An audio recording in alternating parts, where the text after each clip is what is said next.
Hello to my beautiful viewers, কেমন আছেন সবাই? আশা করছি সবাই খুব ভালো আছেন। আপনাদের ওখানে কাদের কোথায় কোথায় কীরকম ওয়েদার এখন late me know in the comment section guys. আমার এখানে ভীষণ গরম, সাংঘাতিক গরম আর কি গুয়াহাটিতে এখন।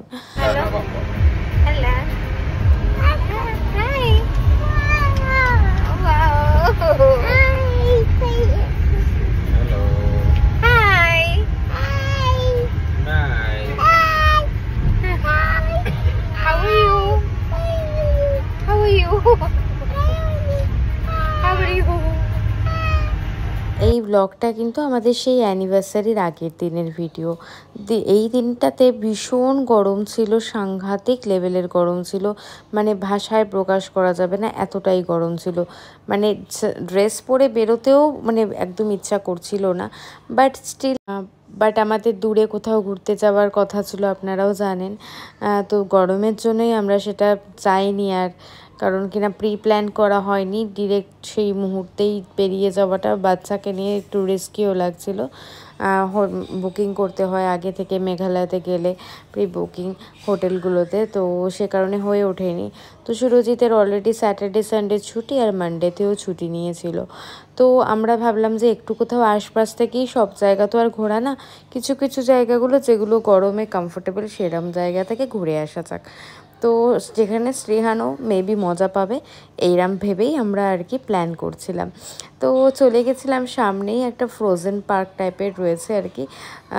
ওখানে এই গরমের দিনের জন্য একটা পারফেক্ট জায়গা হতে পারে, কিন্তু দেখা যাক শ্রীহানের ফার্স্ট টাইম শ্রীহান এনজয় করে নাকি মানে একদমই এনজয় না করে না, সেটা আপনাদের সাথে শেয়ার করি। চলুন।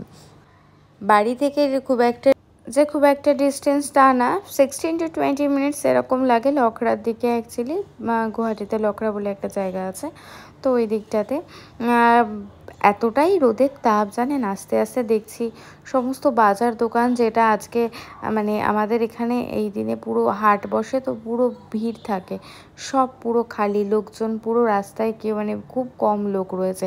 কিন্তু এখানে এসে দেখলাম বেশ অনেকটাই লোকজন আছে, তার কারণেই মনে হচ্ছে এটা এত গরম পড়েছে না, সবাই তার জন্য এই জায়গাটাই প্রেফার করছে, এসেছে একটু এনজয় করা যাবে।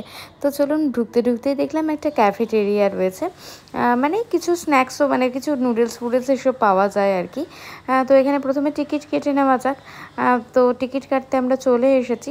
তো এখানে না 3 ফিটের নিচে বা 3 ফিট অবধি বাচ্চাদের জন্য 400 টাকা করে, আর অ্যাডাল্টদের জন্য 700 করে। তো শ্রীহানের তো মোটামুটি 400-এই হয়ে গেছে, আর আমাদের দুজনের 700 করে ছিল। আর যা ড্রেস আর শু যা ছিল ওদের ইনক্লুডিং ছিল এর মধ্যে। আর যদি গ্লাভস এক্সট্রা কিছু নিতে চায় কেউ, তো সেগুলো পে করতে হবে আর কি। তো যাই হোক, বলতে আপনাদের সাথে কথা বলতে টিকিটও কাটা হয়ে গেছে, আমরা এখন ঢুকে পড়ছি। চলুন দেখা যাক শ্রীহানের কি রিয়াকশান। ওর জন্যই আর কি আমরা এতদিন অনেক জায়গায় যাইনি, এটা ভেবে যে ওর জন্য যাওয়া ঠিক হবে কি না। প্রথমেই আগে এসে সুরজিৎ আগে এগুলো কালেক্ট করে নিচ্ছে, তো শ্রীহানকেও ড্রেস পরিয়ে দিতে হবে, আর আমরাও পরে নিই আগে ঝপাঝপ, আর শুগুলো পরে নিই। জানেন কলকাতাতেও এরকম একটি জায়গা আছে, ফ্রোজেন ওয়ার্ল্ড টাইপের কিছু, এরকম নামটা আমি এক্স্যাক্ট মনে নেই, তাই বলতে পারবো না। বিয়ের আগে আমিও একবার গেছিলাম, বেশ ঠান্ডা লাগে, কিন্তু ভেতরটা সাংঘাতিক ঠান্ডা লাগে। তো যাই হোক, কার কার পছন্দের জায়গা এরকম টাইপের জায়গা, let me know in the comment section. শ্রীহানের শ্যুটা একটুখানি বড় হয়ে গেছিলো জানেন, যে কারণে দেখুন মানে হাঁটতে চলতে একটু অসুবিধা হচ্ছে। আমি না ঠিক করে ভিডিওটা করতে পারিনি, যতটা পেরেছি ততটাই দেখালাম, কারণ শ্রীহানকে নিয়ে না একটু ভিডিও করা মাঝে মাঝে আমাকেও নিতে হচ্ছিল, ও মাম্মা করছিল। তো ওই কারণে, কারণ আমি কোলে নিয়ে ভিডিও করা অনেক সময়, আর এইখানে না পুরো স্কিট মানে স্লিপারই পুরো এরকম টাইপের, তো ও পড়বে আমিও পড়বো, এই জন্য ঠিক মতো আমি ভিডিও করতে পারছিলাম না এখানে। আর প্রচণ্ড লেভেলের ঠান্ডা, ভেতরটা পুরো মাইনাস না, ডেফিনেটলি হওয়ারই কথা। তো এটাই ব্যাপার। আমি না এখানে এসে দেখলাম শ্রীহানের থেকেও ছোটো বাচ্চাদেরকে নিয়ে এসেছে, কিন্তু তাদের মায়েদের অবস্থা বেশ খারাপ, তারা বাইরে যাচ্ছে আর ঢুকছে, তার কারণ হচ্ছে বাচ্চাগুলো একদমই নিতে পারছে না, খুবই কষ্ট। শ্রীহান তো কোল থেকেই নামতে চাইছিল না, এরকম একদমই এনজয় করছিল না। শ্রীহান একদম ঠিকমতো এনজয় করেনি, শুধু বাবাকে বলছে ড্যাডি লেটস গো, মানে ও বাইরে যাবে আর কি। তো দেখুন এরা শুধু মানে শ্রীহানের আর শ্রীহানের ড্যাডির অলমোস্ট একই অবস্থা, দুজনের একজনও এনজয় করছে না। 15 মিনিটস থেকেছে এরা, তারপরেই চলে গেছে বাইরে।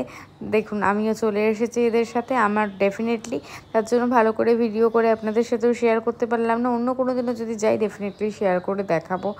আর তো এখন আবার আমরা গরমের মধ্যে বেরিয়ে পড়েছি। চলুন দেখা যাক নেক্সট কোথায় ডেস্টিনেশন হয় আমাদের, সেটা আপনাদের সাথে ডেফিনেটলি শেয়ার করছি।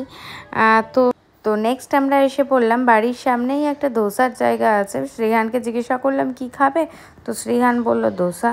তো ড্যাডিও ওকে অপশন দিল, ধোসা খেতেই মেনলি প্রেফার করে বাইরে বেরিয়ে। তো চলে এলাম ওই ধোসার জায়গাতে। তো আমি পাওভাজি নিলাম, ওরা দুজনে ধোসা নিল। তো মাঝখানে আমি একটুখানি শপিংয়ে গেছিলাম, একটা সেই অ্যানিভার্সারিতে দেখিয়েছিলাম সুরজিৎ আমায় গিফট করেছিল ওটা কিনতে। কিন্তু কি হয় জানেন, জুয়েলারি শপে গিয়ে না আর ব্লগ করার মতন আমার অবস্থা থাকে না আর কি। আমি এত কিছু দেখতে ব্যস্ত হয়ে যাই যে ব্লগিংয়ের কথা ভুলেই যাই, তাই ওইটার ভিডিও করা হয়নি আর কি।